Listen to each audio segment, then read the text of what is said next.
Bem-vindos ao primeiro episódio do podcast Contexto Humanas, o seu mais novo podcast quinzenal sobre assuntos da área das ciências humanas, e eu sou o professor Mariano, professor da área de ciências humanas. Sou o professor Cláudio Custódio, também da área de humanas. Buscava um parceiro da área de humanas para desenvolver esse projeto que há um bom tempo que eu sonhava. E agora vamos trazer conteúdo riquíssimo da área de humanas, naturalmente. E o conteúdo vai estar disponível no YouTube, no Spotify, no Deezer e na Amazon Music. Todos convidados, compartilhem, que vocês vão aprender muito e só vão enriquecer o conhecimento de vocês. É isso aí, a gente vai estar quinzenalmente aqui com vocês, trazendo temas muito interessantes. Esperamos que vocês participem. Uma forma também de vocês entrarem em contato conosco é através do nosso e-mail, podcastcontextohumanas@gmail.com. Podem mandar dúvidas, comentários, críticas, sugestões, que a gente vai estar lendo e interagindo também com vocês. Com certeza a gente vai estar interagindo com alguns dos nossos alunos, porque tanto eu como o professor Cláudio somos professores da área de ciências humanas aqui na cidade de Natal há bastante tempo. E uma coisa é certa, a gente vai divulgar esse vídeo para tudo que é aluno, né? Vai assim, olha, tu que é aluno aí, você compartilha esse vídeo com todo mundo, compartilha esse podcast, seja no Spotify, no Deezer, né, no YouTube, em qualquer lugar, na Amazon Music. E com certeza também isso vai estar trazendo gente que não nos conhece. Então fica aqui a nossa apresentação também. Nós atuamos no SIC, curso isolado de Ciências Humanas, que é um curso presencial, e agora a gente está trazendo um pouquinho das nossas longas conversas, né? Cláudio falou que estava procurando um parceiro, eu também estava procurando um parceiro para isso. Deu casamento. A gente se encontrou, deu casamento. Então a gente vai estar trazendo muito do que a gente faz em sala de aula aqui, só que de outra forma. De uma forma mais descontraída, num bate-papo mais leve, mais divertido, mais engajado com vocês. Primeiro tema, escravidão, um tema pesado, mas ao mesmo tempo riquíssimo em termos de possibilidades de análise. A discussão ela vai desde a antiguidade até o contexto atual, análise do período colonial brasileiro também, e com certeza vocês vão aprender muito. É um tema que eu considero cascudo, porque pesado, porém a gente vai discutir aqui de uma maneira muito leve, tranquila, e também acho que é um tema, e foi por isso que a gente escolheu esse para ser o primeiro, um tema muito central, transversal para as ciências humanas, atravessa todas as áreas e que explica muito da nossa realidade. Eu acho que esse é o mais importante. É a gente perceber que esses temas, os conteúdos que nós estamos trazendo, são temas que explicam algo da nossa realidade. Senão não faria sentido dois professores já experientes das ciências humanas aqui estar trazendo esse conteúdo para vocês. Então, Contexto Humanas, divulguem que o conhecimento aqui é garantido. Contexto Humanas, é isso aí, compartilhem. Vamos pro primeiro episódio, vamos lá. Bom, por que esse tema, né, Cláudio, da escravidão, que a gente está pensando para esse nosso primeiro episódio? A escravidão, ele é um tema transversal das ciências humanas, é uma coisa que a gente lida, né, praticamente em todos os 4 componentes curriculares das ciências humanas, a história, embora o pessoal veja mais próximo da história, né? Mas é uma coisa que tem tantas questões conceituais pela filosofia, sociologia, a questão da experiência humana na história, como as questões sociais que a geografia traz, quando a gente pensa os impactos dessa escravidão nas questões demográficas, por exemplo, nas questões das relações de trabalho, nas questões da economia. Então a gente pensou assim, um grande tema que é muito importante, é sensível, né, aos brasileiros, é sensível a vocês que estão aqui assistindo o podcast, e é algo que explica muito da nossa própria sociedade. Então a nossa ideia de trazer esse tema foi trazer um tema quase que coringa para explicar muita coisa, né? E num sentido crítico, num sentido reflexivo, que eu acho que é a pegada que a gente tem, quer dar a esse podcast, né, ao Contexto Humanas, é essa pegada de trazer sempre uma reflexão, bater um papo interessante sobre um tema inteligente, estimular, né, a reflexão, a crítica com a nossa audiência, com os nossos alunos, né, ou com as pessoas que estão nos conhecendo através desse projeto agora. Tá? Então acho que esse aqui é o tema da escravidão, ele se justifica por esse conjunto de elementos. Perfeito, Mariano. O tema é riquíssimo, da antiguidade até os dias atuais, e eu também vou trazer esse olhar geográfico, né, como a escravidão ela se distribui pelo planeta. E eu queria começar com um exercício que eu faço, eu não sei se você faz enquanto professor da área de humanas também, que eu sempre gosto de me colocar na posição do tema que eu estou trabalhando. Sim. Se eu discuto urbanização é fácil, porque nós vivemos um contexto Sim. urbano. Se eu discuto o tema escravidão, eu penso, caramba, como é que aquele cara, como é que aquela mulher, ela viveu esse processo, né? Se você pensar, por exemplo, o tráfico negreiro, que trouxe milhões de escravos para o Brasil, como foi aquela experiência aterradora. Então eu faço uma viagem, sabe? Claro. Muitas vezes, Mariano. E eu tento me colocar na posição, por mais cruel que tenha sido, e claro, eu nunca vou conseguir de fato, mas eu tento me ver naquela situação de humilhação, de exclusão, de morte social. Sim. E aí, pra gente começar o papo, eu queria que... Aí eu vou estar no papel de curioso, né? E de fã seu, do ponto de vista da história. E aí eu queria que você trouxesse para o ouvinte, para quem for assistir a gente lá no Instagram, no YouTube, como é que se desenvolveu historicamente essa dinâmica da escravidão. Porque o nosso imaginário da escravidão, a gente estava até batendo um papo sobre isso, é muito voltado para o Brasil. Né? Nós pensamos o Brasil do ciclo da cana-de-açúcar, o Brasil do ciclo do próprio café, o ciclo da mineração antes disso. Mas a escravidão histórica é um processo tão enraizado que faz parte do próprio, eu diria, do próprio desenvolvimento econômico da humanidade. Sim, claro. E eu queria que você trouxesse um pouco disso para me ensinar e ensinar quem estiver nos assistindo. Primeiro eu queria comentar esse aspecto que você colocou, que eu acho muito importante. Era até uma coisa que eu vinha pensando em falar, né, quando eu estava no caminho para cá, para a gente conversar sobre esse tema. Isso que você falou de se colocar, fazer esse exercício intelectual, porque isso é um exercício intelectual bastante sensível, de se colocar no lugar do outro, para tentar forçar uma imaginação, uma sensação ali de como que foi esse processo. Por que eu acho isso muito importante, né? Na sociologia, a gente chama isso de exercício de alteridade. O exercício de alteridade é esse esforço intelectual que a gente faz para se colocar no lugar do outro, para que a gente se esforce para entender, para tentar ver o mundo como o outro via, mesmo a gente sabendo que a gente não vai conseguir fazer isso porque nós não somos ele. Então, esse é um exercício muito sensível que leva a uma crítica. E por que eu acho isso importante? Porque eu acho que nós, brasileiros, principalmente se você pensar no âmbito escolar, principalmente aí, nós somos muito habituados com essa palavra, escravidão, escravo, escravidão, escravo. Nós somos tão habituados que essas palavras elas são naturalizadas no nosso vocabulário. Então, uma das tarefas mais difíceis enquanto professor de história, por exemplo, de um público mais escolar, é você fazer com que o adolescente, a criança, o jovem, sei lá, até mesmo o adulto, consiga entender que o escravo, ele não é uma coisa em si natural. O escravo ele é fruto de um processo de violência. Ele não pediu para ser escravo, ele não nasceu escravo. Ele é uma pessoa que foi escravizada. Então, existe uma diferença muito grande entre a palavra escravo e a palavra pessoa escravizada.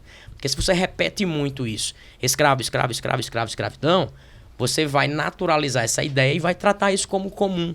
Ao ponto de as pessoas dizerem assim, mas naquele tempo era normal, então não era problema. Eu disse, não, peraí. Naquele tempo acontecia e era problemático.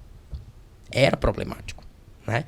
Não é porque naquele tempo acontecia que a gente vai dar essa permissão a esses problemas graves, né? Que ferem a questão da ética da própria espécie humana. É tanto que as revoltas historicamente aconteceram. Estão aí, claro. Ninguém gostava, da aceitava. antiguidade até os dias atuais. Eu escuto assim, alguns absurdos que são absurdos, que vêm por essa falha de raciocínio, né? Natural. Que são absurdos que dizem assim, mas trouxeram os escravos da África para o Brasil porque os índios não aceitavam trabalhar. Como se os escravos africanos aceitassem o trabalho. Então, isso é uma coisa que, assim, você precisa desconstruir. Aí eu fico pensando muito no professor, na professora de história, lá do ensino fundamental, por exemplo. Como é complicado você trabalhar essas sensibilidades com os alunos que ali estão. Porque eles entram em contato com essas violências da história desde muito pequenos, né? E crescem com isso. Verdade. Chega lá no terceiro ano do ensino médio ou depois, se você não desconstruir, está naturalizado. Então ele vai lidar com aquilo, né? Então esse é um ponto que eu queria destacar. Outro ponto, tá? Que você me perguntou a respeito da origem, né, da escravidão. Eu digo isso com muita infelicidade. A escravidão ela é uma das mais velhas companhias da humanidade, né? Da história da espécie humana. Eu até brinco, né? Às vezes na turma. Brinco assim, né? Eu falo, é uma sinceridade. Para falar que a escravidão, ela é uma das provas que a nossa espécie é muito problemática. A espécie humana é muito problemática. Nós desenvolvemos uma forma de sobreviver nesse planeta, né, com essa coisa que a gente chama de sociedade, que ela é muito violenta, né? E ela agride os nossos próprios irmãos, né? Ou seja, nós temos toda uma história de desenvolvimento social baseada nessa escravidão.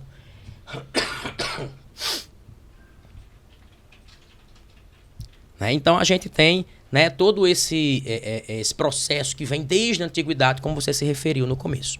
Se a gente for pegar assim um momento preciso do desenvolvimento da escravidão, a gente costuma dizer que ele veio ali na transição, né, de uma fase primitiva que a gente chama de neolítica para o nascimento ali da fase da Idade dos Metais, que vai dar início ao que a gente chama de primeiras civilizações, que também é um conceito complicado, depois pode até ser um tema de podcast, né? Essa coisa do que é civilização, do que não é civilização. E aí a gente está demarcando isso por aproximadamente, segundo os estudos arqueológicos mais precisos, 4.000 anos antes de Cristo. Então veja você que a escravidão é a condição para o desenvolvimento daquilo que a gente chama de sociedades, né? Na história humana. Mariano, rapidinho, antes de você continuar, só para provocar. A Revolução Neolítica, o fato do desenvolvimento agrícola, né, da agricultura e da pecuária ter nos tornado sedentários, isso teria sido talvez o fator determinante? A Revolução Neolítica, porque você colocou ali 4.000 anos, a Revolução Neolítica ocorre antes disso, 12, 15 mil anos atrás. Então, assim, cronologicamente tá distante. Sim. Mas, como leigo nesse assunto, eu penso que isso foi talvez determinante, esse processo em que a humanidade vai deixando o nomadismo de lado e o sedentarismo passa a ser um padrão. E aí é o momento... E isso vai possibilitar o surgimento das grandes civilizações. Sim. Inicialmente as primeiras cidades-estado, e depois civilizações. Dá para fazer esse link aí? Ou... Dá, total. Porque a escravidão ela vem muito mais por uma questão econômica, e é uma questão econômica que é justificada pelos elementos culturais da sociedade, porque essas coisas andam juntas.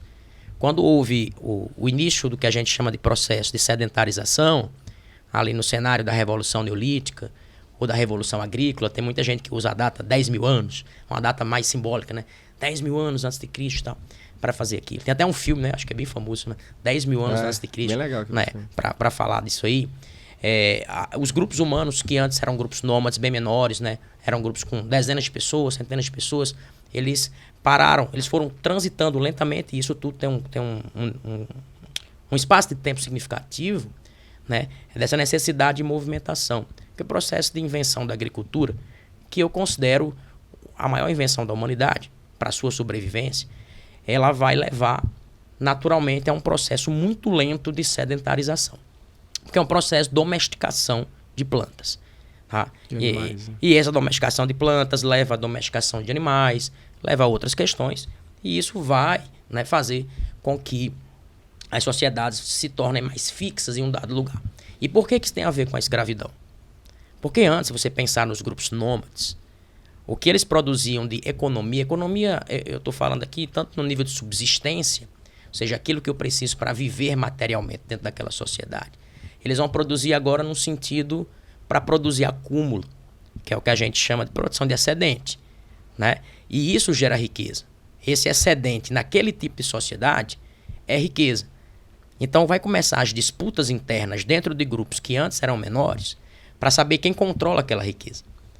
E aquela riqueza passou a ser sinônimo de algo muito positivo, porque conferia status a algumas famílias, conferia status a algumas lideranças, porque eles podiam exatamente negociar com outras sociedades a partir daquele excedente que tinha ali. Tanto que se a gente pegar aquelas cidades antigas onde nasceu a escravidão, na chamada Antiguidade Oriental, que são as cidades da Mesopotâmia Antiga, pega lá as cidades de Ur, Uruk, Lagash, ali na Suméria, Assíria, Babilônia, né? Você vai ver que aquelas cidades elas tinham rotas comerciais entre elas. Esse excedente agrícola, ele servia exatamente para uma dada elite de um lugar que controlava aquele excedente agrícola, pudesse negociar e obter vantagens junto a as famílias das outras cidades. Então isso vai conferindo o que a gente chama de poder. Porque se você tem a capacidade da negociação, da obtenção de vantagens, da construção da sua fama enquanto grande governante, você tem poder. Mas para que eu sustente isso, eu preciso manter sempre uma produção de excedente acelerada. Porque senão eu perco a vantagem. Então, a partir desse momento, se tornou estritamente necessário você forçar um grupo de camponeses, forçar um grupo de pessoas, né, a trabalhar de forma compulsória, que a gente chama de escravidão, uma das formas de trabalho compulsório, né, dentro daquelas sociedades. Aí nós temos duas figuras que passam a aparecer na história que vão servir compulsoriamente com sua força de trabalho a essas elites, que são os servos, são os camponeses do local, que são obrigados a trabalhar naqueles grandes sistemas agrícolas para a produção de excedente, e os escravos.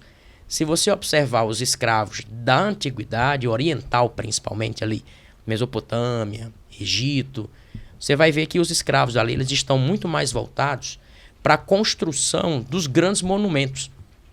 Porque essas mesmas elites que controlaram aquela riqueza econômica passaram a ter a necessidade de engrandecer a imagem de suas dinastias. Aí eu lhe pergunto, no meu imaginário, até pela dinâmica do estudo da antiguidade romana, a minha visão era de que os escravos derivavam basicamente das guerras.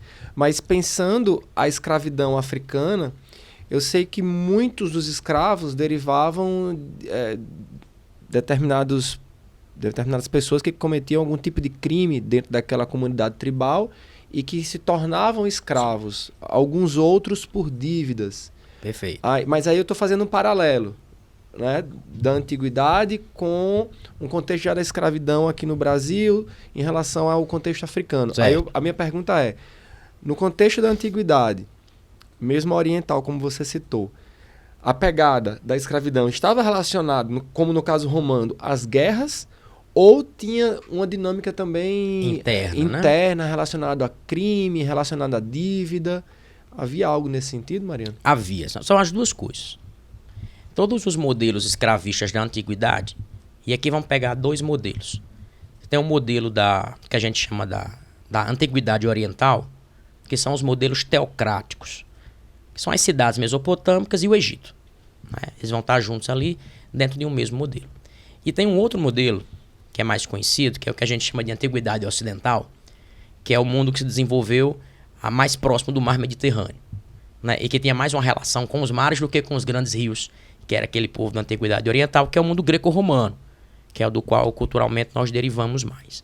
Em todos esses dois modelos, em todos esses casos aí, em ambos os casos, existia a escravidão por dívida e a escravidão por conquista, vamos chamar assim, né? A escravidão por dívida é muito comum de praticamente qualquer tipo de sociedade escravocrata de origem, que é aquilo que a gente chama de uma sociedade que possui uma escravidão cultural, que é uma espécie de punição, né, de um membro que já é um subalterno, já é um subordinado dentro daquela sociedade, para que ele possa pagar, vamos chamar assim. E as dívidas são várias, né? Não é apenas pecúnia, não é apenas dinheiro, não é apenas poder econômico, né? Muitas vezes é um trabalho, é um serviço, é um castigo, né? Algo desse tipo, é uma desobediência, né? É uma infração que ele vai ser realocado para fazer parte ali de um grupo de escravos que são locais. Diferente do Brasil, né? Porque quando você faz o paralelo com o Brasil, a gente aprendeu aqui, isso é um tipo de escravidão interessante, é um tópico para a gente comentar, que a gente aprendeu que no Brasil o escravo, ele é a pessoa obrigatoriamente negra, por causa da escravidão africana. A relação que se estabelece com a cor da pele. Isso é nesses modelos antigos, era muito difícil distinguir entre a população comum quem era escravo e quem não era, pela cor da pele ou pelas feições. Porque existiam muitos escravos por dívida. As primeiras sociedades que quebraram com isso foi Grécia e Roma. Que Grécia e Roma, as duas começam suas histórias de escravidão com a escravidão por dívida, mas as duas, por causa de conflitos políticos internos, elas abolem a escravidão por dívida. Na Grécia isso acontece no momento pré-democrático, já numa fase de preparação do terreno para a democracia. Né? Você tem um grande legislador grego conhecido na história, que é o Solon, que é conhecido por acabar com a escravidão por dívida. E em Roma isso também acontece devido às várias revoltas da plebe que acontecem. Então lá em Roma eles vão fundar um código, que é considerado inclusive um livro fundador do direito, propriamente, que é a Lex Duodecimo Tabularum, a Lei das 12 Tábuas, em que uma das questões desse código, durante a República Romana, né, um dos pontos das leis desse código foi a proibição da escravidão por dívida. Aí nessas duas sociedades, Grécia e Roma, criou-se muito aquela imagem fixa do escravo ser o estrangeiro capturado em guerras. Que é o que a gente absorveu muito pela literatura e pelo cinema. Por exemplo, muitos filmes sobre o Império Romano, aquela coisa de buscar o bárbaro, o escravo, o estrangeiro. Mas se você voltar para a história, a gente vai ver que uma parte considerável da população daqueles locais também era escravizada. Né? Isso é interessante para a gente poder perceber que é um fenômeno complexo que está por dentro das culturas. Né? Um filme e uma série assim, que são bem marcantes para mim, com certeza você assistiu, né? Pelo menos um deles, Gladiador, acho que é do Ridley Scott. Do Ridley Scott. Marcante ali. É um grande cineasta, né? De filmes épicos. Exato. E uma série, cara, eu não sou muito de série, ó, mas essa eu gostei bastante e assisti toda, Spartacus. Sim, assisti. E você vê a dinâmica também do dia a dia, mas claro, o cara que é aprisionado em guerra e vai ser jogado aos leões, até literalmente, né, nas arenas. Exatamente. Você falou uma série, eu também não sou muito de série. Não sei se é uma coisa geracional, viu, Cláudio? Mas eu não sou muito de série. Mas tem uma série que foi lançada pela HBO, chama Roma. Ela tem 2 temporadas. Essa série eu acho sensacional, porque ela mostra... Ela sai daquela coisa das grandes guerras romanas e vai trabalhar o cotidiano romano. Então ela mostra como era comum a escravidão em Roma, até entre os plebeus. Então ela consegue mostrar esse cotidiano de uma sociedade escravocrata muito boa. Se você quer assim, uma referência, né, de uma produção fictícia com embasamento histórico, essa série é muito legal, já que a gente tocou nesse ponto. O que é legal legal assim, né? Para eles que tiveram as cabeças arrancadas, não. Mas o que é muito interessante na série é o momento em que o Spartacus ele vai liderar a rebelião, né? Sim. E aí é um dos momentos mais tensos, provavelmente, da história romana, da antiguidade romana. Foi bem difícil deles controlarem e a série desenvolve tudo isso. Eu queria aproveitar esse momento, já que a gente falou em cinema, para dar uma dica, 2 dicas de filme para os ouvintes. Um dos filmes é um filme novo com o Rodrigo Santoro, um dos melhores atores brasileiros da história, e o nome do filme é 7 Prisioneiros. O filme retrata a escravidão já contemporânea dentro da dinâmica de São Paulo, e esses escravos, eles são arrebanhados, né, com promessas e mais promessas de carteira assinada, de contribuição justa, legítima, salário mínimo, etc. E quando o camarada chega lá, a história é totalmente diferente. E os maus tratos e as condições de vida naquele ambiente são totalmente insalubres, a alimentação. E o que mais choca, sabe, nesse filme, e que remete muito à história também, quando você estuda a história, é que o próprio escravo, ele fica seduzido pela possibilidade de se tornar o agressor, né? Eu vou chamar de capitão do mato histórico, né? Porque é uma forma dele ascender ali naquela estrutura, por mais bizarra que seja, é uma forma dele ascender. E o filme, ele retrata isso. E é muito forte, é muito pesado. Porque você vê o personagem, que agora eu não me lembro do ator, você vê o personagem dentro de um dilema humano monstruoso, né? E monstruoso mesmo. Diante de continuar vivendo os maus tratos, os abusos e continuar sendo um escravo, e a possibilidade dele se tornar o agressor e começar a ter as benesses, né? De ser, digamos, uma espécie de senhor. Um outro filme, e esse filme ele é muito bacana, ele retrata mais o contexto migratório norte-americano, né? De diferentes nações, diferentes personagens de diferentes países que migram para os Estados Unidos que acabam submetidos também à dinâmica de escravidão. E aí o nome do filme é Território Restrito, é com Harrison Ford, é um grande filme, eu não sei se você conhece. E depois a gente vai para as dicas de livro também. Com certeza, absoluta. Isso é uma coisa que você falou aí, mencionando desses filmes, é muito legal. Foi o filme anterior que você mencionou, como é que é o nome do filme? Sete Prisioneiros. Sete Prisioneiros, perfeito. Que tem uma descrição que você fez, que é uma coisa muito importante a gente lembrar, né? Que é aquela coisa assim, a vida do escravo dentro de uma sociedade escravocrata. Basicamente a gente vê muitos escravos que eles ocupam papéis diferentes dentro de uma sociedade escravocrata. Tem escravo para tudo. Nós não somos habituados a entender o que é uma sociedade escravocrata. Porque numa sociedade escravocrata, assim que a gente chama, o escravista, há uma dependência desses serviçais para absolutamente tudo. Então, em todas as esferas da vida cotidiana, era possível ver trabalho escravo sendo realizado de alguma maneira.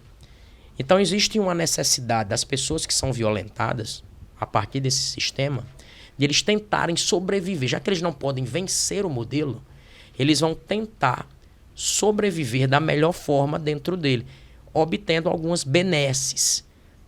É aí que nascem figuras, né, de feitor de escravo, que é ex-escravo.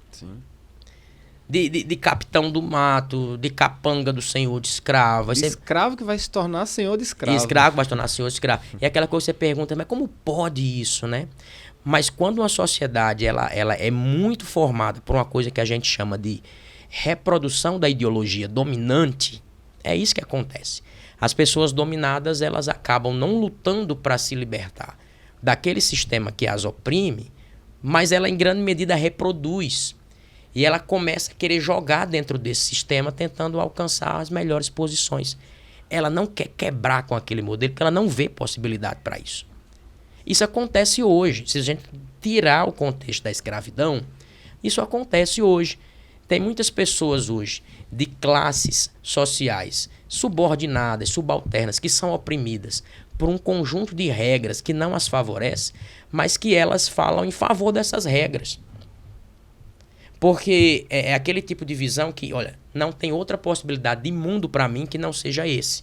Então, dentro desse mundo onde eu sou oprimido, eu quero ser um pouco menos. Mas ele não quer quebrar com a opressão. Eu lembro de uma citação do Herbert Marcuse. Eu adoro essa frase dele, assim, perdida no meio do livro. É um livro chamado O Homem Unidimensional, né? O Herbert Marcuse, que foi um grande filósofo, né, da famosa escola de pensadores alemães da escola de Frankfurt, que ele fala assim, olha, eu ouço muito as pessoas falarem que têm liberdade. Hoje eu tenho liberdade porque eu posso escolher fazer isso ou aquilo.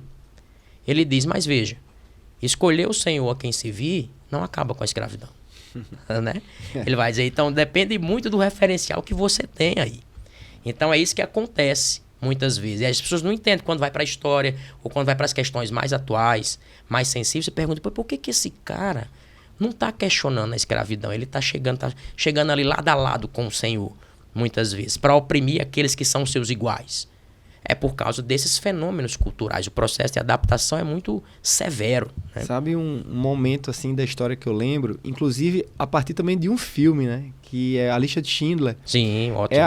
É a cena em que os próprios judeus, eles estão no papel de capatazes, auxiliando a SS a conduzir os outros judeus para os trens, dos trens da morte.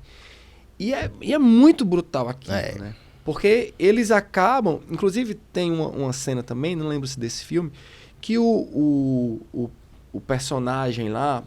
é do O Pianista. Sim, O Pianista. Muito bom filme, inclusive. Também, né? Excelente. Que o pianista, que é o papel central do filme, ele tem a oportunidade de se tornar também esse capataz. Sim. E ele que se nega, né? Ele não aceita aquilo. Mas é muito visível como na história, e especificamente do Holocausto, eles fizeram isso. Os judeus participaram também disso. Claro que eu não vou colocar a culpa. Sim. Não, mas é justamente essa análise que você está fazendo.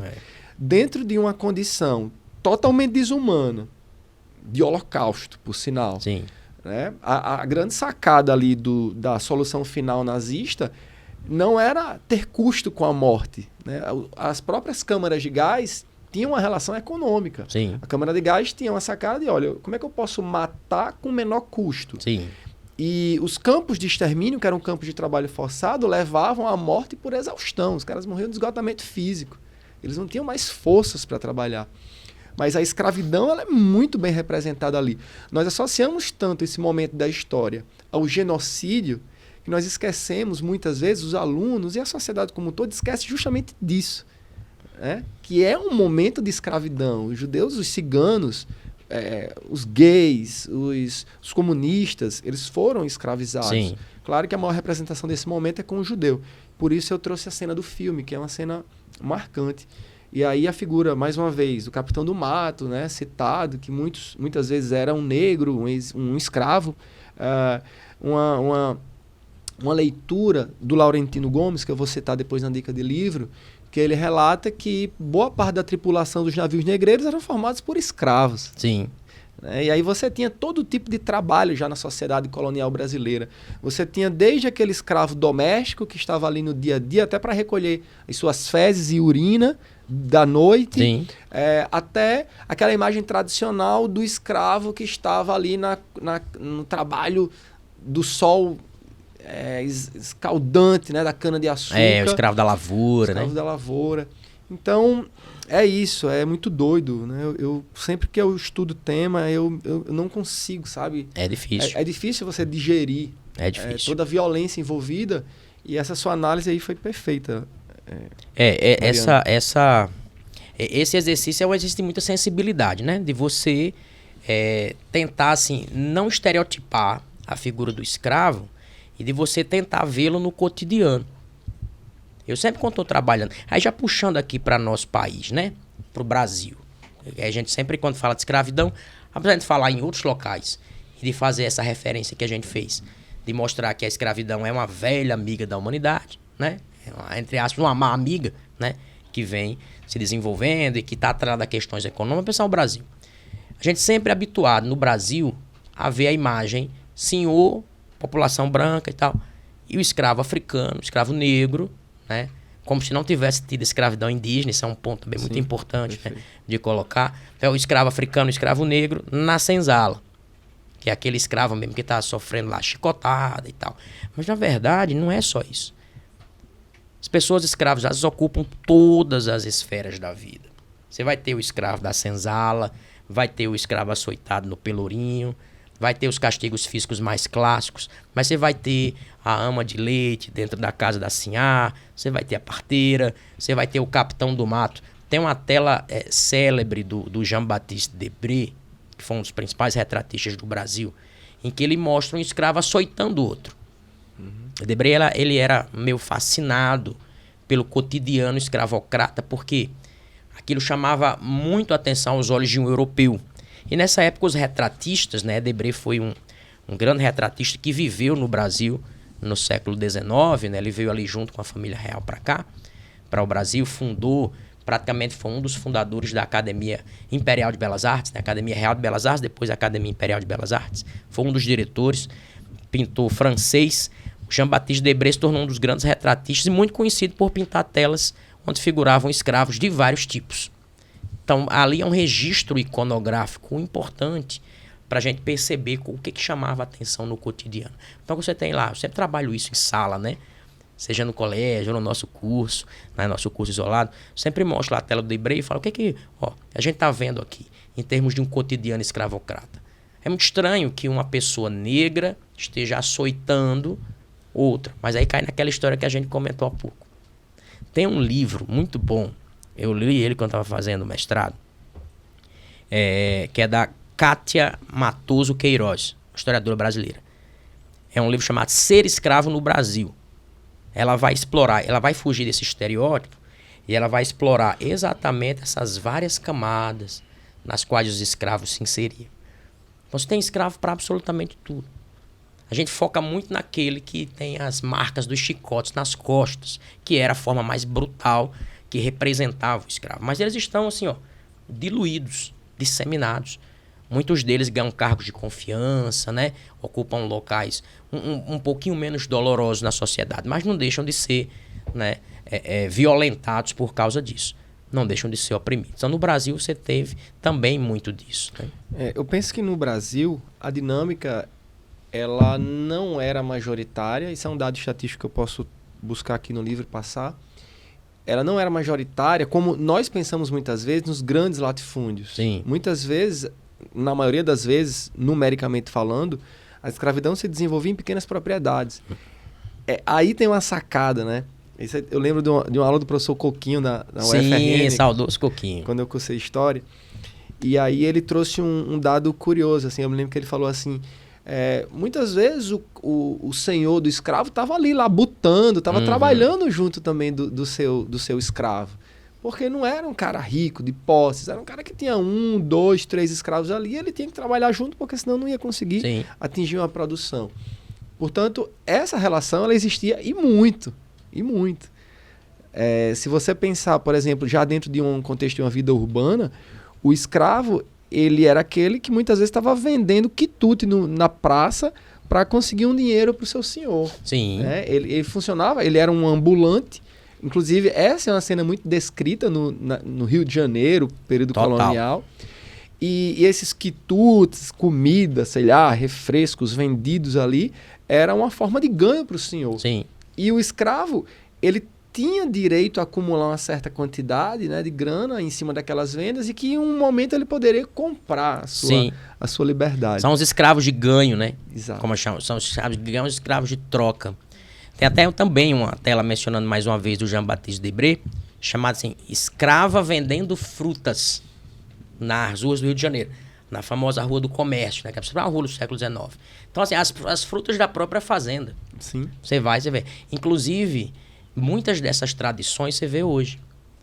Eu sempre que vou à cidade de Recife, que foi uma cidade que recebeu muitos escravos ao longo da história, por causa de Olinda, por causa da cana-de-açúcar e do ponto que tinha, eu sempre vejo essa cultura de ambulantes vendendo frutas nas ruas, principalmente nas partes mais tradicionais. O que não é tão comum você ver, por exemplo, aqui em outros locais. Interessante. Você vai em Recife, você vê isso. Então, isso alimenta até práticas urbanas hoje, porque foram desenvolvidas lá atrás por trabalhadores ambulantes que eram escravizados. Eles partilhavam, né? Claro que não é uma partilha igual, mas era isso que acontecia. Porque a própria sociedade escravocrata, ela vai, né, criando outros níveis de envolvimento das instituições com os escravos. No açúcar você tem um comportamento, no ciclo do ouro você tem outro, mas no século XIX, Rio de Janeiro já a capital do Brasil, o Brasil já no cenário do café, o Brasil já em contato com várias ideias advindas da Europa com mais facilidade, você tem uma dinâmica diferente dessas relações de escravidão. Então é muito interessante isso. Tinha os escravos tigres, eu ia falar nesses escravos tigres. Eles se queimavam com amônia, né? Era, queimavam, exatamente. Porque tinha um tipo de escravo no Rio de Janeiro que a função dele era levar os dejetos, né, das famílias dos seus senhores para depositar numa região lá na Baía da Guanabara. Que era, você devia imaginar que não devia ser uma coisa muito, né, muito higiênica. Não mudou muita coisa não, as praias brasileiras, viu? Não mudou muita coisa. Então ele carregava esses dejetos em barris, né? E muitas vezes as frestas, né, dos barris fazia com que respingasse nele. Então o sol queimava junto com aquilo, né, com a urina que às vezes vinha e tal, queimava a pele, eles ficavam muito marcados, muito listrados, né? Então veja só, aí voltando a um ponto principal que você levantou, tenta se colocar no lugar de uma pessoa dessa, cuja função é carregar um barril com dejetos, com urina, com fezes de seus senhores, né? E ele ser assim agredido fisicamente por isso, ao ponto de trazer a ele uma marca negativa dentro de uma sociedade. Uma segunda marca, porque a primeira é ser escravo. E escravo de cor de pele negra, que é uma coisa que a gente, né, tem que comentar. E depois essa outra coisa. Então, veja, é uma humilhação constante, né, dentro da sociedade. Sabe uma coisa que também me causa arrepios, assim? É como também não havia uma união dentro da comunidade escrava. Sim. Porque como existia uma espécie de estratificação. É meio doido falar isso, porque quando a gente pensa em escravo, a gente pensa numa massa única. Isso. Mas em termos práticos, ocorrerão diferenças entre eles. Do tipo, se você é um escravo nascido no Brasil, você vai ver o escravo que está chegando de forma diferente. Isso. Vai ver como o inferior. Porque Boa. você já está adaptado à cultura, você já fala o português, enquanto que aquele outro não. Isso. Você já foi batizado, você já tem um nome de batismo, digamos, cristão, enquanto que aquele africano, aquele bárbaro está chegando. E se você pegasse as pessoas com cor de pele mais clara, já não buscavam se identificar com o preto. E isso criava uma diferença. Mas a escravidão no Brasil, já que a gente acabou entrando, né? Sim. Ela é tão complexa, Mariano, aos meus olhos, que você tem várias Áfricas vindo para o Brasil. Várias. Porque as etnias foram diversas. Diferentes partes da África, do oeste a leste. Eu não vou falar do norte ao sul, mas pelo menos da África subsaariana, norte à África, ao extremo sul da África. Isso. E você tem várias Áfricas vindo para cá, criando um novo componente que resultou no afrodescendente brasileiro. É como se tivesse surgido uma nova África. Sim. De toda essa misturada. Com certeza. Mas, ao mesmo tempo, é uma massa dividida. E é uma massa que, como regra, ela não vai estar unida, muitas vezes, para enfrentar o senhor do escravo. Sim. E isso é muito doido, assim, na minha cabeça. Muitas vezes os senhores você podia comentar isso também. Sim, muito bom isso, porque isso mostra a complexidade da sociedade escravocrata no Brasil, isso que a gente estava comentando. Você tocou num ponto que eu queria reforçar aqui, que foi muito bem colocado por você, muito bem considerado. Há uma diferença muito grande entre o escravo que vem da África e o escravo que nasceu no Brasil. É óbvio que se você considerar os primeiros escravos que vieram da África, você não tem esses do Brasil. Mas os escravos que estavam no Brasil, eles já tinham passado ou estavam vivendo, né, um processo de adaptação. Tem aqueles que nascem no Brasil, que eles não têm contato com as tradições africanas de quem está chegando. Muitas vezes os senhores faziam até questão de comprar nos mercados de escravos das principais vilas, das principais cidades, escravos de locais diferentes, para evitar rebeliões, para evitar comunicação entre eles, que era uma tática até eficaz. Mas isso me leva, Cláudio, aí eu vou fazer um outro parênteses importante demais. Isso me leva também a chamar atenção para uma coisa. É muito comum que a gente veja, e esse é um problema de raciocínio, mas é muito comum que a gente veja minorias construídas historicamente como se fosse uma massa única. Escravo africano, a gente pensa que é uma coisa só. Aí você olha para a África, que é um continente muito diverso, você acha que é uma coisa só. Isso vale para os povos indígenas, você acha que é uma coisa só. É tanto que se fala de índio, né? Você não considera as nações indígenas. Exato. Dentro da sua ciganos, você acha que é uma coisa só, sabe? Mulheres, você acha que é uma coisa só. Às vezes, assim, qual é o papel da mulher em tal época? Eu digo, de que mulher você está falando? Né? Porque você tem vários níveis dentro da sociedade. Então a gente precisa entender direito isso.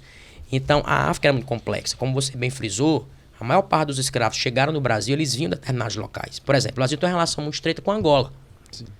Com o Porto de Catumbela, em Angola, de onde vinham muitos escravos para cá. Com Moçambique, escravos do Congo.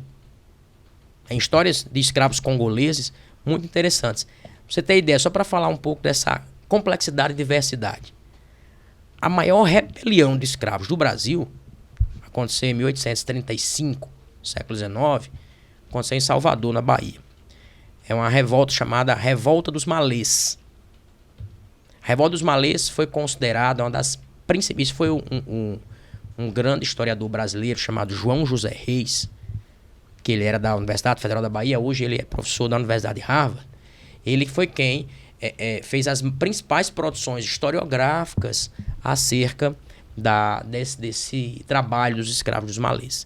Os malês, eles não eram os únicos escravos, é um grupo, né? Os malês é um grupo étnico africano que estava no Brasil. Eles não eram os únicos que estavam participando dessa rebelião. Vários outros escravos de outros locais da África e de outras etnias participaram dessa rebelião. Mas os malês eram as lideranças. E a pauta principal dessa revolta envolvia a religião islâmica, a religião muçulmana. Porque os malês, eles vinham já de uma influência do Magrebe africano, que é aquela parte do norte e nordeste da África que havia sido islamizada há muito tempo. Perfeito. Então, é outra coisa. Por exemplo, quando a gente pensa o escravo no Brasil, pensa a religiosidade, a gente comete vários erros. Primeiro, a gente acha que ou os escravos, eles só tinham religiões tribais selvagens, animistas e politeístas. Porque a gente geralmente vê os africanos como tribos, né, pequenas ali, com hábitos muito primitivos, vamos chamar assim. Aí, tem muitos deuses, tinha esses escravos? Tinha. Mas também tem muitos escravos islâmicos no Brasil. E o islamismo era uma religião maior em termos quantitativos do que o cristianismo. Sim. Bem maior. E é a religião que mais cresce no mundo. E naquela época, se você considerar 16, 17, 18, a maior força era dos países muçulmanos. Embora é porque nossos currículos são todos centrados no mundo ocidental, na Europa Ocidental. Mas o mundo muçulmano era muito mais rico. E isso aí só vai mudar após a Revolução Industrial, com os tempos e tal. E agora nem está mais com essas coisas todas, né? Então, a gente vê essa diferença. Então, a gente geralmente estereotipa também a religião. Quer ver outro erro? Muito comum dizer assim, muitas religiões vieram da África e hoje estão no Brasil, como o candomblé, a umbanda, mas não veio da África, que nasceu aqui. Perfeito. Nasceu aqui. Isso é do fruto da adaptação do escravo no Brasil, misturando suas tradições religiosas africanas com a vida local. E com a religião E com a católica. religião dominante, sem dúvida. Perfeito. Isso é uma forma de sobrevivência. Até as relações dos santos com as divindades tribais africanas. Eu sei que isso também vai acontecer. A figura do o São Jorge Sim. tem uma pegada também de um guerreiro africano. Eu não lembro de detalhes, eu não vou me aprofundar, mas eu sei que existem esses vínculos que foram criados. E uma coisa que me chama a atenção também, Mariano, e mais uma vez dentro dessa complexidade, é que no contexto africano, os reinos mais poderosos escravizavam, né, os grupos mais frágeis. Perfeito. E vendiam esses escravos para os traficantes brasileiros, portugueses, espanhóis, holandeses e etc.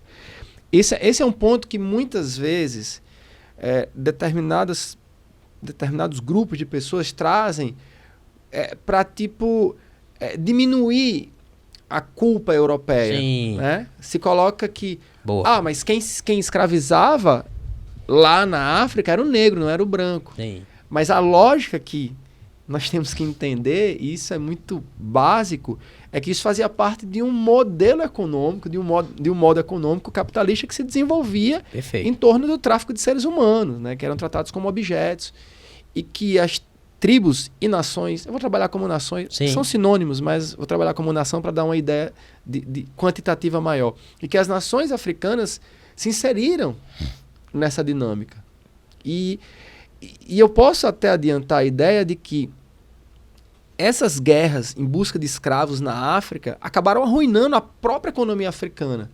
Porque se havia uma diversidade econômica na África, as guerras elas vão acabar liquidando em torno da ideia de quê?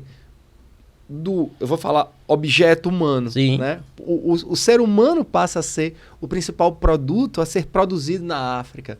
Não serão mais as riquezas locais.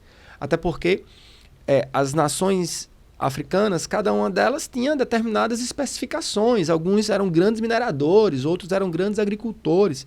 Quando você fala dos africanos que são trazidos para cá, a gente tem que pensar que muitos deles, às vezes, eram escolhidos baseados nas suas especificações técnicas. Então, um africano de tal região, ele trabalhava já com mineração, ele tinha técnica, o know-how, e quando ele vinha para cá, ele ia para as minas, lá em Minas Gerais. E assim se desenvolve boa parte da dinâmica. Algumas nações eram tidas como mais dóceis, outras como mais agressivas, indolentes, e tudo isso influenciava também no próprio comércio. Mas eu acho importante frisar isso, como a África ela foi eliminada economicamente, a não ser pela figura do escravo como produto. E só adiantando, Mariano, um pouquinho nos séculos, é interessante perceber que o europeu ele só vai de fato dominar a África no século XIX, no final do século XIX. A Conferência de Berlim aí vai ser marcante. Se você pensar a África ao longo dos séculos XV, XVI, XVII, XVIII, até boa parte do século XIX, a África ela é dominada pelas próprias nações, com exceção das feitorias instaladas ao longo do litoral. Você pode até me corrigir se eu estiver colocando alguma coisa de forma precipitada. Não é isso. E aí, de fato, no final do século XIX, com a Conferência de Berlim, aí sim vai haver uma partilha do continente africano por parte das potências imperialistas europeias, e o resultado disso vai ser catastrófico para a África ainda hoje. Né? É muito interessante você pensar como a história da África, desse momento da escravidão até os dias de hoje, ela se vincula à influência europeia, ao comércio e depois à conquista europeia daquela área. E isso vai entrar a Primeira Guerra Mundial, a Segunda Guerra Mundial, e não é o tema de hoje. Isso aí que você fala é bem importante. Uma coisa que é consenso, acho que a gente pode falar isso, é que os povos que mais prejudicaram a África foram os povos europeus. Isso é um relatório da ONU, inclusive, né? Há uma culpabilização histórica notória pelas diversas intervenções que a Europa fez no continente africano. Aí eu quero aproveitar esse gancho e voltar para aquilo que você colocou, Cláudio. Colocou um pouco antes, né? Que é essa coisa de que tem sempre essa visão, né? De, veja, tem algumas narrativas com as quais nós nos deparamos, que são narrativas que falam assim, veja, os escravos já faziam a escravidão na África, então não é culpa do europeu. Não, peraí, tem uma diferença muito clara. Por exemplo, eu trouxe esse livro até para indicar depois, é um livro até curto, chama A História da Escravidão, né? Foi publicado aqui no Brasil pela Boitempo, vou até mostrar aqui assim pro pessoal que quer ver, né? O nome é invocado, o nome do autor. O autor é o Olivier Pétré Grenouillot. Gastei o francês agora. Agora gastei o francês, né? Que é esse historiador francês. É um livro muito, muito legal, muito bom, né? E aqui uma das coisas, ele já dá uma lição bem básica, assim, pra gente que tá tentando entender a escravidão. Podemos dizer que temos 2 modelos de escravidão. Existe a escravidão que a gente costuma chamar de doméstica, ou a escravidão cultural, que é aquela escravidão que se desenvolve no interior de um sistema cultural de um dado lugar. E era essa a escravidão dos povos africanos. Porque era essa a escravidão de muitos povos árabes, porque era essa a escravidão de muitos povos tribais, de povos indígenas, a escravidão de povos asiáticos, a escravidão dos povos mais antigos que a gente comentou aqui, são locais, sociedades, que já se desenvolveram utilizando essa forma de violência. E aqui eu não estou dizendo que isso é melhor, ou é menos pior. É ruim do mesmo jeito. Mas a escravidão, quando tem que ficar claro, as pessoas jogam panos quentes sobre isso. A escravidão do Brasil é um tipo de escravidão que a gente chama de escravidão mercantilista. É uma escravidão que não tem relação com o sistema cultural originário, porque o sistema cultural originário dessas terras, que hoje nós chamamos Brasil, era dos povos indígenas. Então, o escravo ele foi mantido para cá para alimentar um motor econômico. Ponto. É questão de dinheiro. E quer ver uma coisa curiosa? A Espanha colonizou a América, regiões bem próximas de que Portugal colonizou, como aqui no Brasil. Mas a Espanha não investiu tanto em escravidão africana como os portugueses investiram. Por quê? Porque quem controlava as rotas comerciais na costa da África eram os portugueses. Os espanhóis tinham outras rotas econômicas. Então eu estou fazendo negócio, eu estou fazendo comércio. Os espanhóis fizeram aquela rota marítima chamada de Périplo Africano. Eu estou vendo um mapa aqui na minha frente e estou considerando que o Ocidente é para cá, né? Aí, ele vem para cá, o espanhol vem para cá com aquela história do Colombo, para dar a volta, chegar nas Índias por trás. E o português ele vem para aqui contornando a África para chegar nas Índias. O espanhol vai fazer de tudo para lucrar com tudo que ele conseguir no seu trajeto. E os portugueses vão fazer de tudo para lucrar no seu trajeto. Então, naquela costa africana pela qual Portugal ia passando, ele ia conhecendo muitos recursos que podiam gerar lucro, porque esse era o objetivo. E a gente está vivendo uma fase do capitalismo, que é a primeira fase do capitalismo, que é a acumulação primitiva de capital, que é o mercantilismo e tal. Então ele vai descobrir um produto ali que é muito lucrativo para ele, que é a venda de seres humanos. Ele vai interferir em um comércio que já existia de fato na África. Mas ele vai ampliar isso para níveis estratosféricos. Os dados, eles geralmente falam que a quantidade de africanos, ao longo de 350 anos, vamos botar essa média, 3 séculos e meio, a quantidade de africanos que foram tirados da África por navios mercantes com destino ao Brasil, basicamente, que era a principal colônia de Portugal, ultrapassa os 12 milhões. 12 milhões. E eu estou falando de africanos que saíram de lá. Não estou contabilizando os informais, porque só o que tinha era comércio informal de escravo. Esses são os registrados como parceiros da coroa. E também não estou considerando os que nascem no Brasil. Então você observe, tem um dado alarmante. O Rio de Janeiro, por volta de 1860, 53% da população do Rio era formada ou por escravos ou por ex-escravos. Então é um país que cresceu com essa população africana vindo para cá e sendo violentada. Tá? Por isso que tem tanta discussão hoje sobre os temas que são relacionados à escravidão. Né? Então no Brasil é uma coisa que fica muito clara. A escravidão foi implementada aqui, não é porque era normal, não é porque era comum. Não, foi para ganhar dinheiro. Porque o português disse, só tem uma condição de você desenvolver a economia açucareira, que foi o primeiro ciclo que trouxe o escravo africano para cá. É trabalhando com o escravo africano. Essa é uma das razões pelas quais os portugueses fazem uma coisa que outras coroas não fizeram em suas colônias, que é proibir a escravidão indígena. Eu vou proibir a escravidão indígena e vou dizer, olha, o índio, que é uma proibição que diga assim, não acabou com a escravidão, fique claro. A gente está falando muito em escravo africano, mas a escravidão indígena, ela perpassou, assim, ó, durante todo o processo. Com as guerras justas. Totalmente, exatamente. A escravidão indígena, o índio vai ser alvo da catequese católica. Como se isso não fosse um processo de violência também, mas beleza. Mas isso que a coroa fez foi porque ela conheceu uma forma mais lucrativa de vender escravo para cá. Porque, assim, ó, se eu lhe dou uma propriedade de cana-de-açúcar e diga assim, amigo, ó, você vai ter que desenvolver a lavoura açucareira. Mas para isso, você vai ter que comprar escravo de mim. Eu estou vendendo um fogão a lenha para vocês, só quem tem a lenha para vender sou eu. Então, estou duplicando meus ganhos mercantilistas e capitalistas com isso, percebe? Então, é uma questão de dinheiro. É uma questão de dizer assim, as abertas. O primeiro tipo de capitalismo escravizou pessoas, e isso foi muito nefasto. Porque tem gente, é um outro podcast que a gente pode fazer, hein, Claudinho? Ó, tem gente que acha que capitalismo e liberalismo é a mesma coisa, mas não é. Nessa época aqui não tem liberalismo. O liberalismo vai ser contra a escravidão e é outra coisa que vem depois.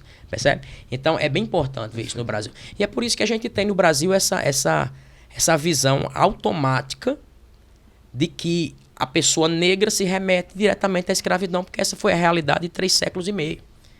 De pessoas que ganhavam dinheiro vendendo outras pessoas para cá. E alimentando uma sociedade escravocrata. Percebe? Então, por isso que é muito importante desconstruir essa visão da pessoa negra na sociedade brasileira, né, associada a vários estereótipos negativos. Porque é óbvio que esses estereótipos são produtos da história que os antepassados dessas pessoas tiveram aqui. E elas, evidentemente, não podem, né, sofrer por isso. E também isso exige que nós tenhamos um compromisso ético de pensar a história da escravidão, né, no Brasil. Agora imagine, Mariano, a dificuldade que é... Vamos lá. Algumas pessoas afirmam... E aí, claro, isso também é um outro tema. Mas só para deixar... São muitos temas dentro de um, né? Mas só para deixar o gostinho de quero mais, como disse meu amigo Mário Vitor. Imagine eu vou usar uma palavra aqui. Imagine a imbecilidade de alguém afirmar que não existe racismo em nosso país. Sim. Considerando um processo histórico que colocou o escravo, e em especial negro, dentro de uma condição de submissão ao longo de séculos, como você vai reverter isso em pouco mais de um século? Sim.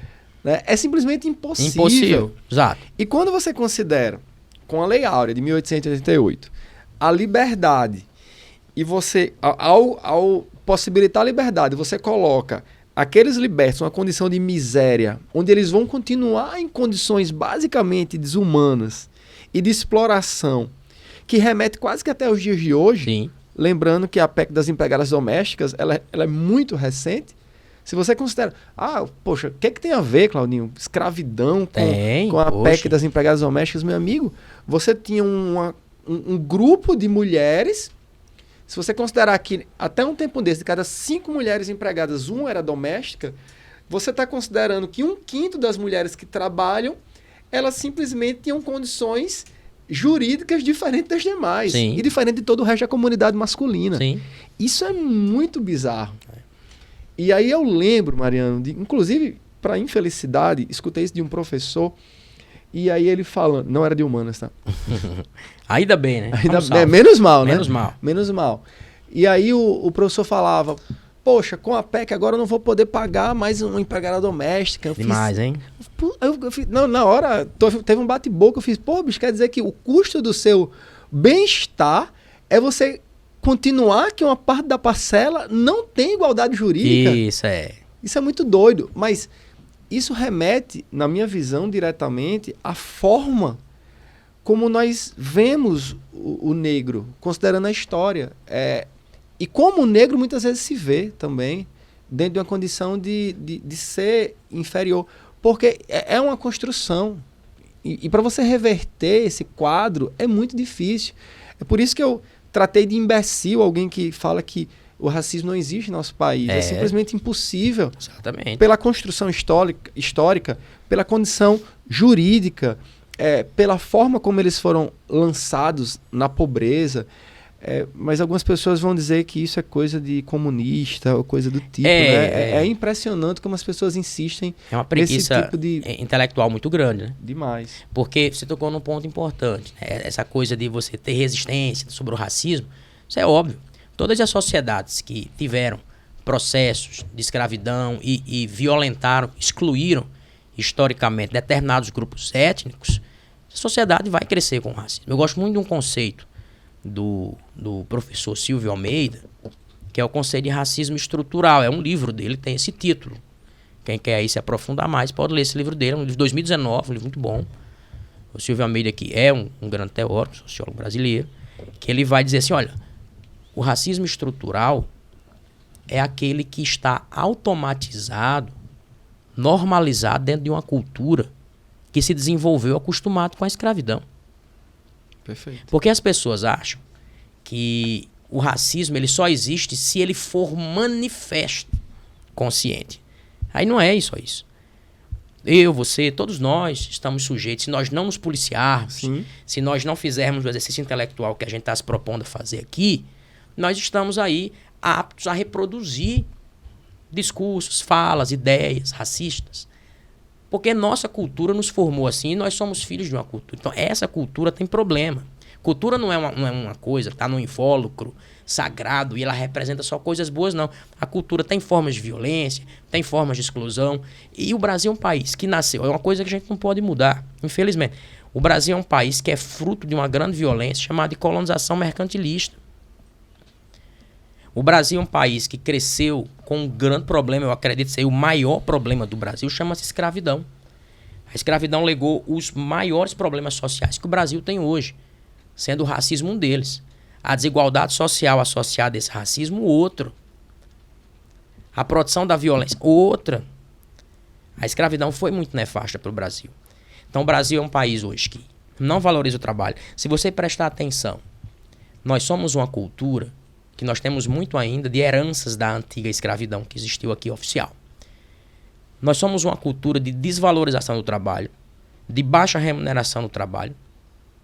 É a cultura da dependência do serviçal. Essa história que você falou da empregada doméstica e tal. Em outros países que não viveram esse processo de escravidão, essas coisas não existem. Exato. Aqui é o seguinte, assim, eu vou chamar o menino para ajeitar qualquer coisa, eu quero dar R$10 ao menino. Se ele cobrar 15, eu acho caro. Eu não quero pagar pelo trabalho de ninguém, sabe? Isso está automatizado na nossa cultura escravista. Aí, às vezes, eu conheço pessoas que têm experiência em outros países que não passaram por isso, pela escravidão.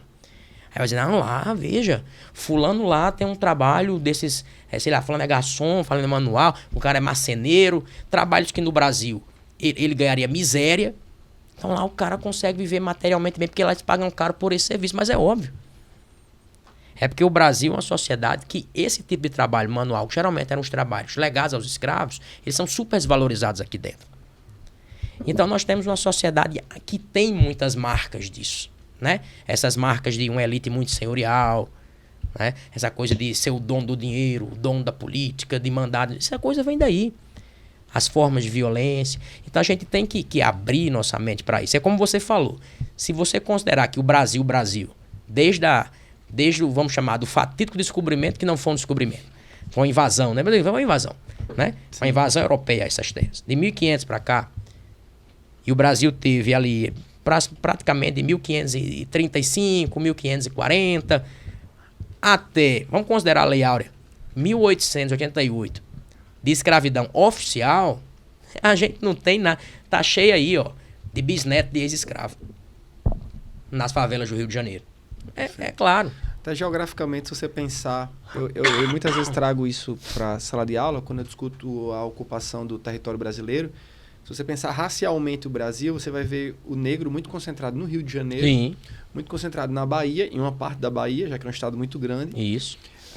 Pernambuco, justamente dentro dessa dinâmica de onde a economia escravocrata mais se desenvolveu. São Paulo, bastante. São Paulo. Agora, quando você vai para o norte, por exemplo, aí você tem uma história totalmente diferente, onde o traço indígena, das nações indígenas, ela é muito mais forte. Sim, você vai para o sul do Brasil, você já tem um traço da colonização europeia, né? Nessa transição do trabalho escravo, porque também é um ponto importante. Também não temos tempo hoje para isso, mas a substituição do escravo negro, em grande parte africano, pela mão de obra livre europeia, alemães, italianos, ali no final do século XIX, asiáticos, já no início do século XX, também remete ao modelo de escravidão por dívida. Né? Aí também é um traço bem interessante também para você discutir.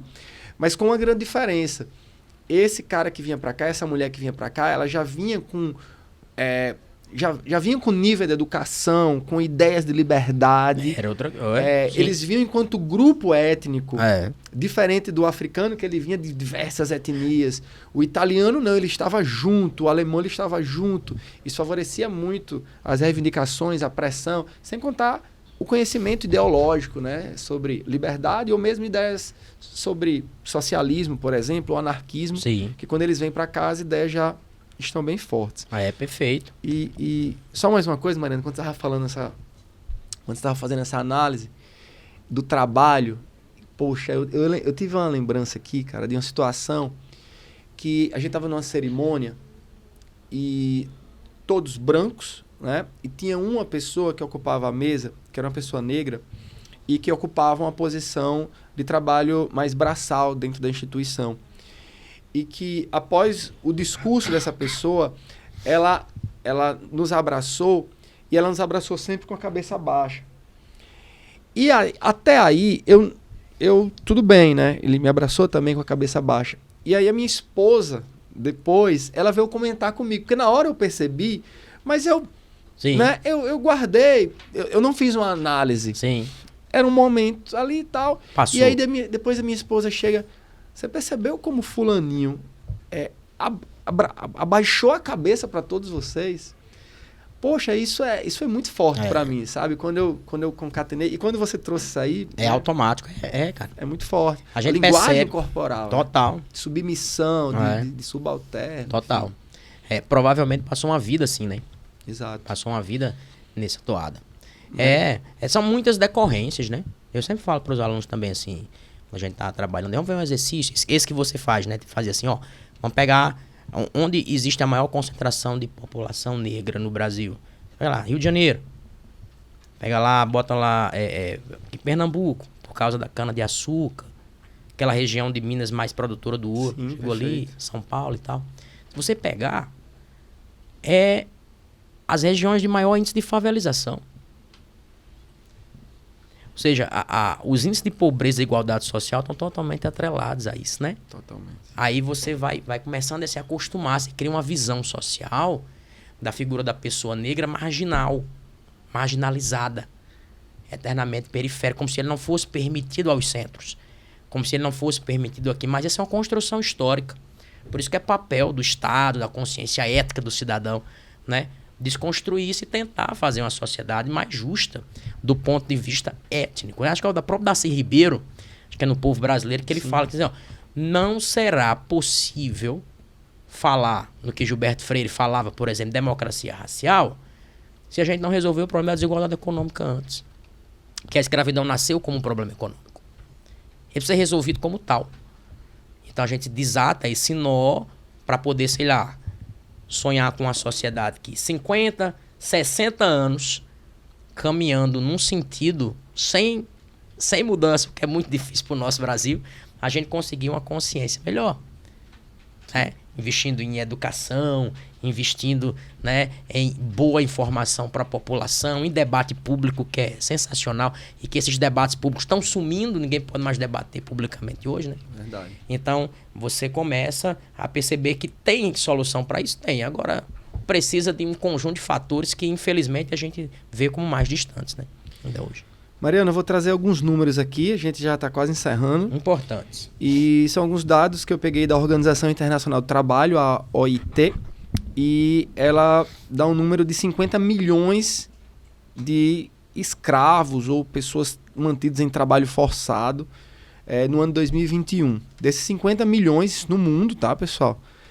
28 milhões estão relacionados ao trabalho forçado diretamente. E é interessante, eu não conhecia esse dado, ele relaciona 22 milhões dos 50 milhões a mulheres presas em casamentos forçados. Então eles juntam esses dois dados, eu não conhecia essa conexão. Atinge todos os países, pessoal. Todos os países, todas as culturas, religiões que remetem à cultura, níveis de desenvolvimento, de riqueza. Um dos maiores erros é pensarmos que a escravidão contemporânea ela remete a países mais miseráveis. De forma alguma, os Estados Unidos é a maior prova disso. Trabalhadores latinos são mantidos em condições extremamente insalubres, em condições que remetem à escravidão. A escravidão sexual desses latinos no contexto americano é fortíssima. E eu diria que é mais forte ainda na Europa, influenciada diretamente pelas máfias que acabam influenciando o continente europeu e os cartéis que influenciam os Estados Unidos. 86% dessas pessoas estão no setor privado, 14% estão no setor público, considerando que esses trabalhos forçados podem estar relacionados ao Estado. Lembrando que a nossa Constituição proíbe penas de trabalhos forçados, tá? Mas em outros países não. 23% dessas pessoas estão submetidas à exploração sexual. De 4 em cada 5 são mulheres e meninas. Faz sentido numericamente. Confesso que eu praticamente não ouvi falar sobre escravidão sexual masculina. Então o número é 80% aí, faz total sentido. 1 em cada 8 são crianças, mais da metade submetidas à exploração sexual, pedofilia, enfim. É brutal. E na Ásia, o destaque é para os países árabes em relação aos casamentos forçados. E também entra um pouco o contexto de uma sociedade árabe muito patriarcal, muito machista, e que isso acaba influenciando diretamente, no meu entendimento, esses casamentos forçados e a violência contra a mulher. São dados que provam uma coisa bem importante, que é como o passado ele é capaz de produzir os efeitos que nós sentimos hoje, né? Porque às vezes a gente discute um tema como esse e as pessoas dizem, mas qual é a origem disso? A origem disso, né, é exatamente esse nível de contexto histórico que a gente está abordando aqui, né? Sócio-histórico, sócio-político, que vai fazer com que esses problemas, são problemas contemporâneos gravíssimos, né? Eles apareçam hoje, né, como uma espécie de resultado, de consequência. Daí, a gente sempre, a gente sempre vai nas nossas aulas, chama atenção para a importância do aluno, né, refletir as ciências humanas, que é um conjunto de saberes que vai fazer com que você entenda a realidade na qual você vive de maneira crítica e precisa. que é a importância, Mariana, de uma legislação rigorosa, Claro. punitiva, que, por sinal, eu entendo que o Brasil evoluiu gigantescamente na sua história. Aqui no Brasil, se você, em sua propriedade, é pego em uma fiscalização do Ministério Público ou da polícia, você perde a sua propriedade. Você perde e você não é indenizado por isso. E isso, assim como no tráfico de drogas também, né? Então, foi uma legislação, eu diria, sei lá, de 7 anos para cá, que igualou o crime de escravidão ao crime de tráfico. Sim. Porque no crime de tráfico você já perdia sua propriedade sem direito à indenização, e agora a escravidão, alguns anos atrás a escravidão também acaba resultando nesse tipo de punição. E é uma evolução para o nosso país, sem dúvida alguma. Cláudio, esse livro aí que você trouxe? Então vamos lá. Esse livro, poxa, eu sou fã do Laurentino Gomes. É uma leitura para você que não gosta de ler e você quer se apaixonar pela leitura. Tá? Sim, não é uma leitura técnica, é uma leitura leve, é uma leitura para você realmente ir se apaixonando. Laurentino Gomes é o autor da trilogia 1808, 1822 e 1889. 89. E ele iniciou uma trilogia agora só sobre a escravidão. Esse é o 2º volume e o 3º volume não lançou ainda. E eu acredito que para você que quer começar a gostar de ler, o Laurentino Gomes é uma ótima pedida. Eu acho excelente, inclusive. O Laurentino, eu acho que ele fez uma coisa muito boa. Tem alguns historiadores, colegas, que eu confesso, teve um pouco de birra com ele. Ah, sim. Quando ele lançou ali o 1808, né, que foi um best-seller e tal, que é um livro bem interessante sobre o período da família real aqui no Brasil, porque acabou cobrando o Laurentino Gomes algumas abordagens que não são científicas. Porque ele não é, né? É um jornalista. Ele é um jornalista. Mas ele fez uma coisa muito boa. O Laurentino Gomes, ele fez, com 1808, principalmente, ele despertou o interesse num público aqui no Brasil por história, por passado. Porque ele conseguiu escrever 1808 de uma forma muito literária. Que muitas vezes a forma científica dos historiadores, que é a historiografia, ela acaba não sendo escrito para o grande público. Sim. Então ele conseguiu fazer essa comunicação. E para mim, quando o autor consegue fazer o povo ler, é porque ele é bom. Sim. Então ele fez 1808, 1828, 89. Agora esse Escravidão, quando eu li, eu já percebi no primeiro volume que ele deu um salto. Você vê que ele já tem aí na introdução dele toda uma explicação de métodos. Eu achei que ele já fez um trabalho empírico muito bom, entendeu? De pegar dados sobre a escravidão e tal. Então, porque ele sabe também, com um cara experiente, um escritor experiente, que ele está entrando numa seara bastante dura. Até o cuidado que ele tem no uso das palavras. Isso, perfeito. Ele explica muito o uso da sensível. palavra crioulo, negro. Isso. Ele chega a fazer um paralelo do próprio contexto americano. Isso. Né? Porque dentro de cada momento da história, o uso dessas palavras ela tem significados diferentes. Eu vou dar um exemplo muito prático. Ao longo de toda a minha vida, eu nunca usei a palavra preto. Sim. Eu sempre usei a palavra negro. Porque talvez na minha visão ali da adolescência, preto poderia ser ofensivo.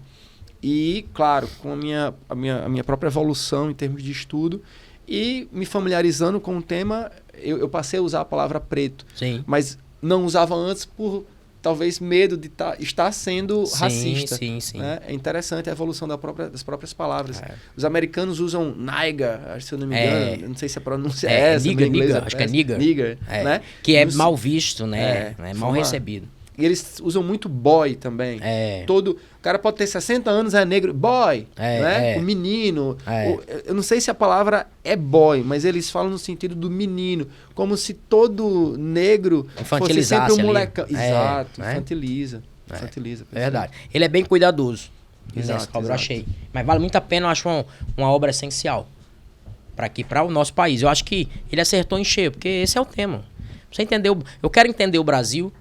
Você vai ter que entender o tema da escravidão. E estudar, né, Mariana? E estudar. E é isso que a gente está se prestando com o podcast. A gente trazer um bate-papo leve, né? Que possa possibilitar a você que, poxa, eu não gosto tanto de ler, mas vamos escutar. Mas instigar, né? A ideia é a gente fazer uma conversa aqui, certeza. mas instigar você a se debruçar sobre esses temas. E vamos trazer muito mais tema aí, né, Claudinho? Muito mais temas aí importantes Se vocês puderem passar para os amigos o novo podcast Contexto Humanas, a gente agradece. Contexto Humanas. Compartilha aí, a gente vai botar uns cortes aí, agora para vocês circularem nas redes e avise aí aos colegas, a pai, parente, primo, cachorro, gente da sua sala, né? A gente tá aqui para discutir temas sociais, que é uma coisa a gente tem certeza. A gente tá numa área que fala de temas que eu acho que interessa a todo mundo. Quer falar sobre temas sociais, temas culturais, todo mundo quer saber. Então vai trazer muito tema bom aqui nesse podcast. É isso aí. Valeu, Mariano. Valeu, pessoal. Até o próximo episódio.